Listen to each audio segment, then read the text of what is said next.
세계사 속의 한국 역사 12강 종교의 탄생과 문화권 형성 기독교 편입니다. 이번 강은 중세 서유럽을 지배한 그리스도교에 대한 강의입니다. 먼저 유대교의 탄생부터 살펴보겠습니다. 기원전 11세기에 출발한 고대 이스라엘 왕조는 사울과 다윗 왕으로 시작하여 기원전 6세기 초에 신바빌로니아에 의해 붕괴되어 지배층, 지식층, 기술자들이 바빌론으로 끌려가는 바빌론 유수를 겪게 됩니다. 그러나 신바빌로니아를 정복한 페르시아의 키로스 2세는 포용 정책으로 포로민들을 해방시키지요. 팔레스티나로 돌아온 유대인들은 예루살렘과 성전을 복구합니다. 이 시기에 문서학자인 에즈라의 지도로 선민사상적 유일신 신앙을 종교적 이념으로 하는 역사가 재개되는데 바로 유대교가 탄생한 것이지요. 유대교는 경전을 구약 성서로 합니다. 유대인들의 역사지요. 이 사진은 초기 유대교 회당교회입니다. 이 사진은 체코에 있는 시나고그인데요.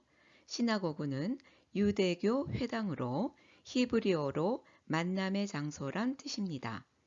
기원전 6세기 바빌론 유수 이후부터 건축되기 시작하여 이후 유대인이 있는 곳이면 어디에든지 세워지기 시작했지요. 시나고그에서는 예배의식, 각종 집회, 교육훈련 등이 이루어지며 유대인의 종교, 행정, 교육, 사교의 중심지입니다. 이번에는 그리스도교의 탄생에 대해서 살펴보겠습니다. 기원전 4년 로마 제국의 식민지 팔레스타인 갈릴리에서 유태인 예수가 탄생했지요. 이 시기는 로마의 압제와 빈곤으로 인해 종말관과 메시아 사상이 격화된 시기였습니다. 이에 예수는 반로마 운동과 민중의 메시아 운동을 유태 하층민들의 지지를 받으며 펼치게 되지요. 점점 예수를 따르는 민중들이 많아지자 기원 후 32년경 로마는 예수를 로마의 형법에 따라 십자가형에 처하게 됩니다. 이 사진은 예수를 나타낸 모자이크 화입니다. 예수가 죽은 지 사흘 만에 다시 살아났다는 소문이 나자 부활신앙이 생겨 원시 기독교 교단이 형성되지요. 이에 파울에 의해서 유대교와는 이질적인 기독교가 성립됩니다. 이 사진 속 성경은 1946년부터 10여 년간 이스라엘 쿰란 동굴에서 발견된 사해 사본들의 모습으로 기원전 3세기부터 기원 후 1세기까지 기록된 것으로 추정됩니다. 이곳은 카타콤베입니다. 육신의 부활을 믿는 그리스도교 교도들은 장례 풍습에서도 매장을 선호하였습니다. 카타콤베는 이들이 만든 지하 묘지인데요. 로마 제국의 박해가 심하였던 시기에는 몰래 예배를 버는 장소로 쓰이기도 하였죠. 이렇게 탄생한 그리스도교는 유럽에서 두 개로 나뉘게 되는데요. 그 과정을 살펴보겠습니다. 로마 제국의 엄청난 박해에도 불구하고 기독교가 널리 퍼지자 콘스탄티누스 황제는 313년에 그리스도교를 공인합니다. 그리고 바로 수도를 비잔티움으로 천도하고 동로마 제국 황제가 됩니다. 이 사진은 영국 요크에 있는 콘스탄티누스 대제의 동상입니다.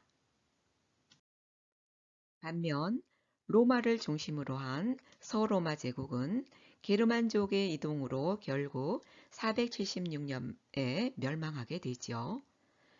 유럽 대륙을 점령한 게르만족들은 여러 왕국들을 만들고 로마 교황은 비잔티움 황제의 영향에서 벗어나려 합니다.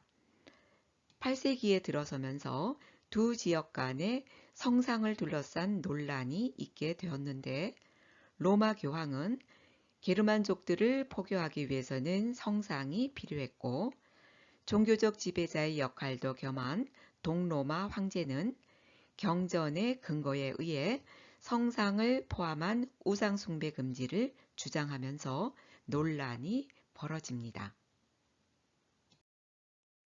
성상을 둘러싼 논란은 시간이 갈수록 점점 더 격해져서 11세기에 그리스도교는 결국 동서교회로 분열됩니다. 성상 숭배 금지를 주장하던 그리스 중심의 비잔틴 제국 동방정교회와 포교를 이유로 성상 숭배를 주장하던 로마 제국의 서방교회가 생겨나지요. 동방정교회를 그리스 정교회라고도 하고 서방교회는 로마 가톨릭 교회라고 합니다. 이 그림은 성상 파괴 운동을 그린 그림입니다.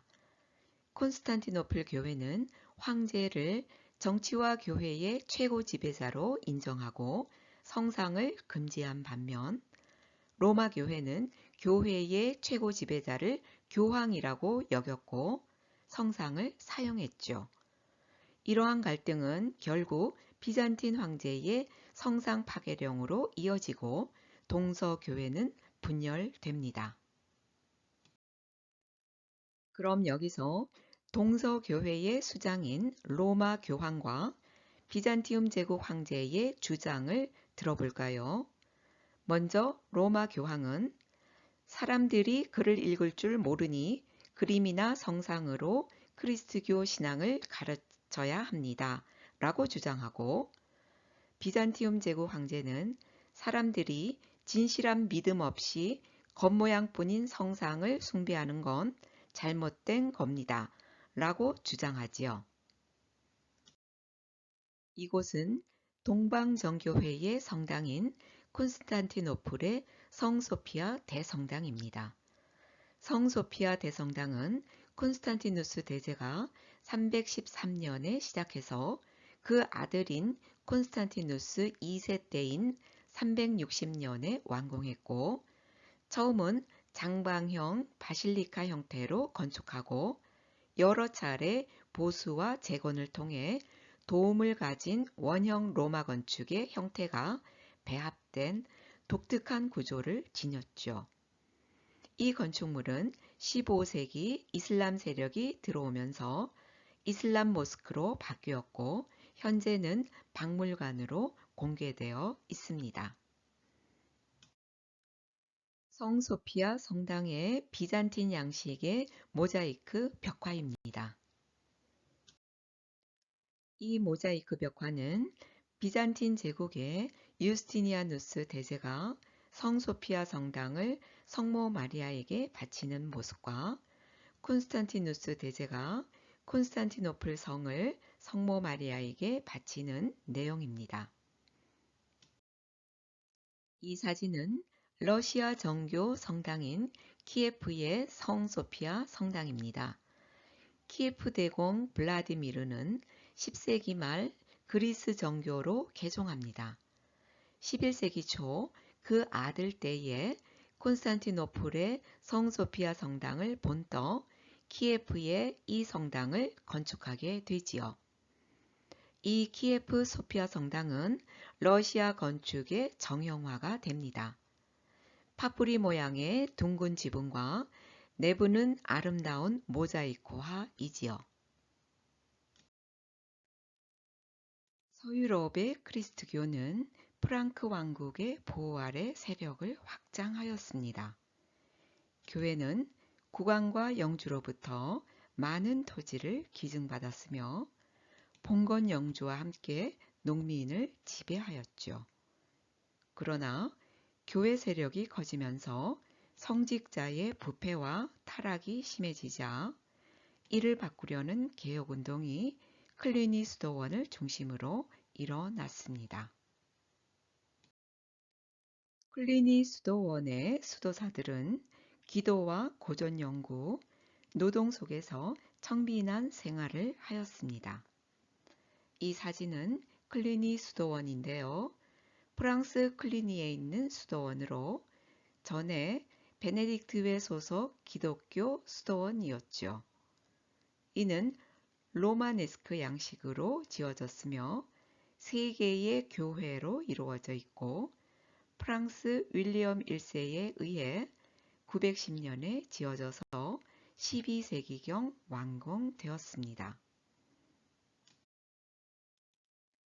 10세기 후반 프랑스 클리니 수도원의 개혁운동이 성공하면서 교회의 지위가 강화되자 성직자 임명권을 둘러싸고 교황과 황제가 대립하였습니다. 대표적인 사건이 바로 카노사의 굴욕인데요.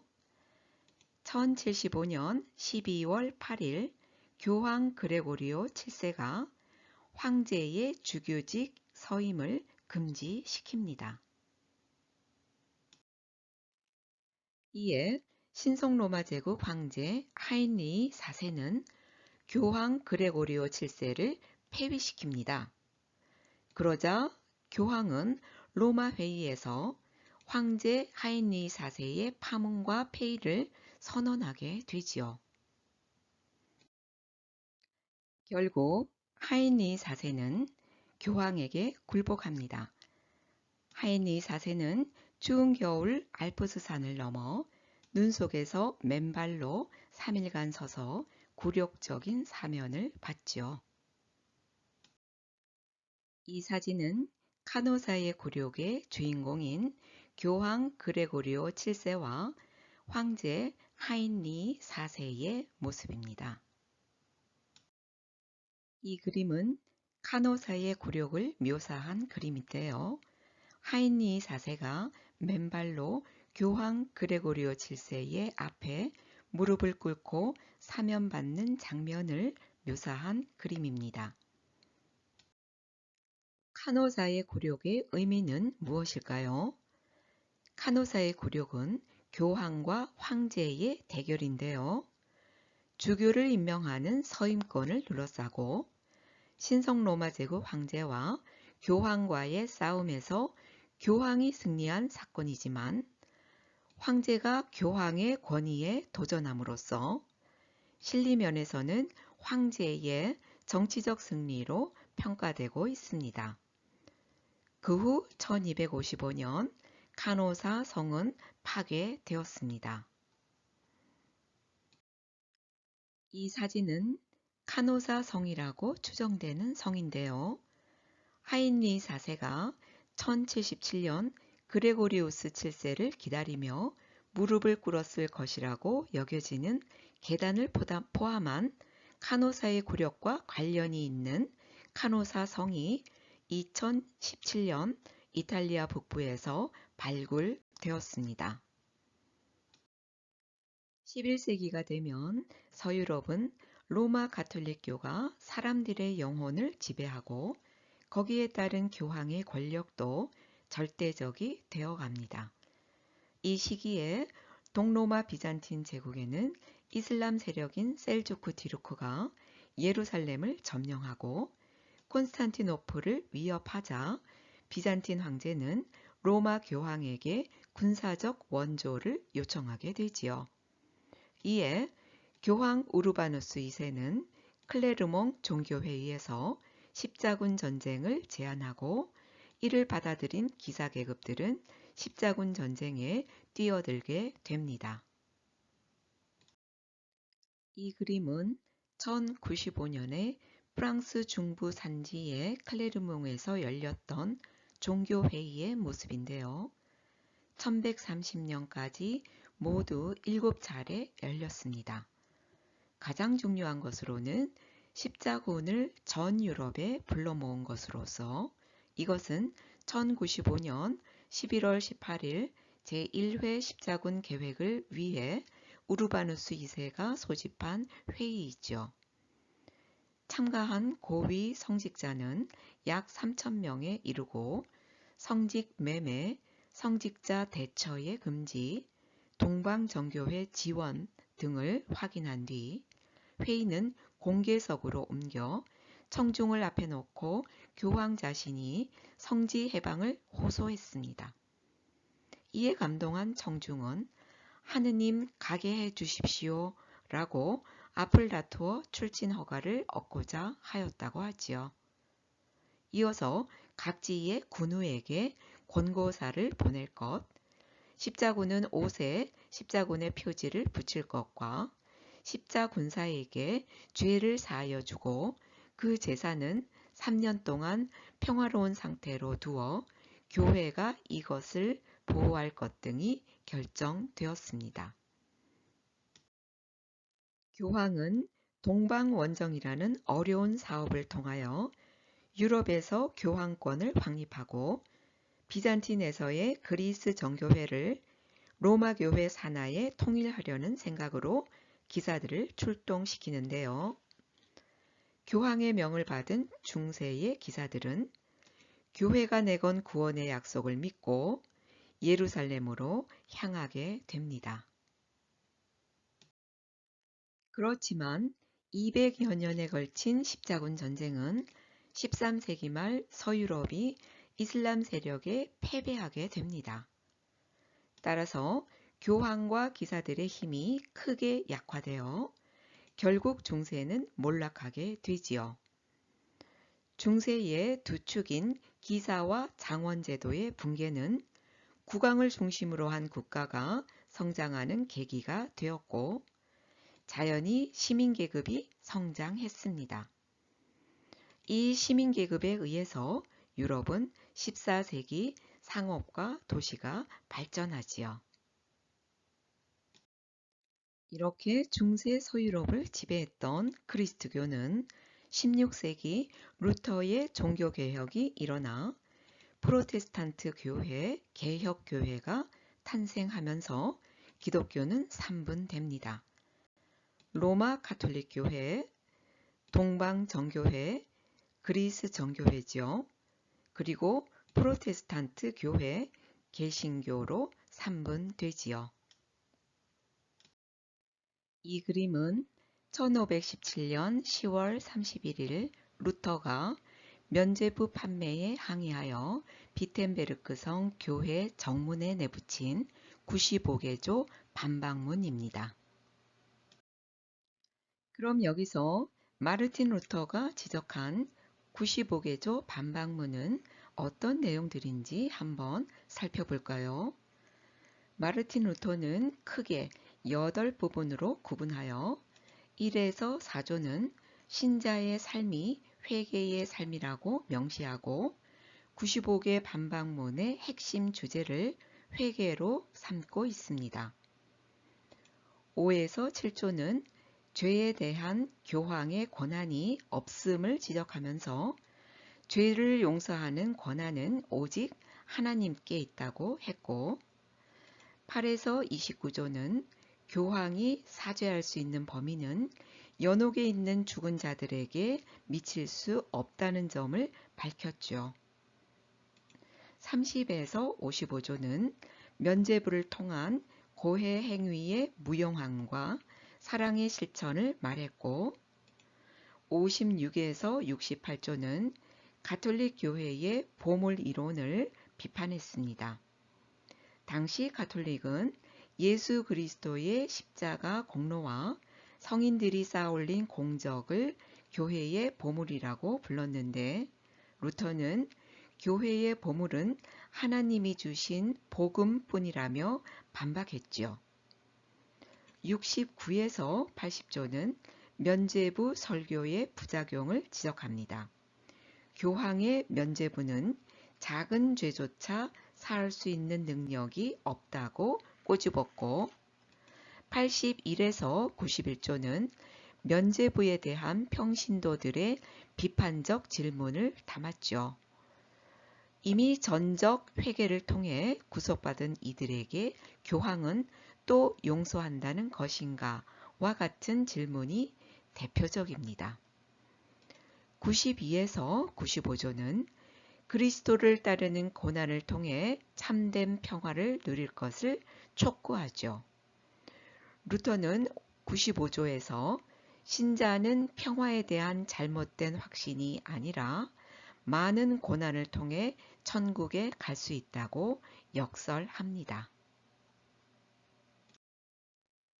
10세기 말부터 등장한 로마네스크 건축 양식은 10세기 말 이후 유럽 전역으로 퍼지며 11세기 전후로 전성기를 이루었죠. 큰 벽면, 작은 창문, 중량감이 있는 외관 분위기가 특징이며 독일의 황제의 도움이라고 일컫는 슈파이어 대성당과 보름스 대성당, 이탈리아의 피사 대성당이 유명합니다. 이 사진은 이탈리아 피사에 있는 토스카나풍 로마네스크 양식의 성당인 피사 대성당입니다. 1063년에 착공되어 1118년에 헌당식을 올렸고 이후에 계속 증축되고 부속 건물로 세례당과 종탑이 있죠. 11세기 이후 서유럽에서는 대대적인 교회 건축 붐이 일었습니다. 12세기에 프랑스에서 등장한 고딕 양식은 화려한 빛으로 가득 찬 입체적인 성서와 같은 건물이었죠. 하늘을 찌를 듯한 첨탑은 천국에 좀 더 가까이 가려는 중세 서유럽 사람들의 염원을 상징하고 스테인드 글라스를 통해서 들어온 빛이 성당 안을 가득 채우는 모습에서 신의 세계에 온 듯한 감동을 받았습니다. 스테인드 글라스 그림의 소재는 대개 성서의 내용이었죠. 12세기 고딕 양식의 대표적인 건축물들입니다. 노트르담 대성당은 완성하는 데만 100년이 걸렸으며 고딕 양식의 정수로 불리웁니다. 그러나 안타깝게도 2019년도에 화재로 인해 많이 소실되어 현재 복구 작업이 진행되고 있는 중이죠. 밀라노 대성당은 높이 45m, 너비 92m, 길이 157m로 세계에서 가장 큰 고딕 양식의 교회이고 독일 쾰른 대성당은 성당의 높이는 44m이며 수직으로 높이 솟은 두 개의 첨탑으로 유명합니다. 이것은 노트르담 대성당 스테인드 글라스 장미창인데요. 2019년도 노트르담 대성당은 큰 화재로 내부 구조물까지 화마에 휩싸였지만 성당 내 보존되어 온 예술작품과 종교 유물은 기적적으로 보존되었습니다. 특히 노트르담 대성당의 상징이라 할 크고 화려한 원형의 스테인드 글라스, 일명 장미창은 모두 무사했죠. 노트르담 성당에는 성당 입구인 서쪽과 남쪽, 북쪽에 3개의 장미창이 있는데 이 장미창은 13세기에 만들어졌고 구약과 신약 성서의 장면을 포함해 12사도의 이야기, 그리스도의 부활 등 종교적 이야기를 담고 있죠. 가톨릭 최대 걸작 중 하나라고 알려져 있습니다. 이것으로서 오늘 강의 그리스도교 중세를 지배하다 편을 마치겠습니다. 다음 시간은 13강 종교의 탄생과 문화권 형성 이슬람교 편입니다.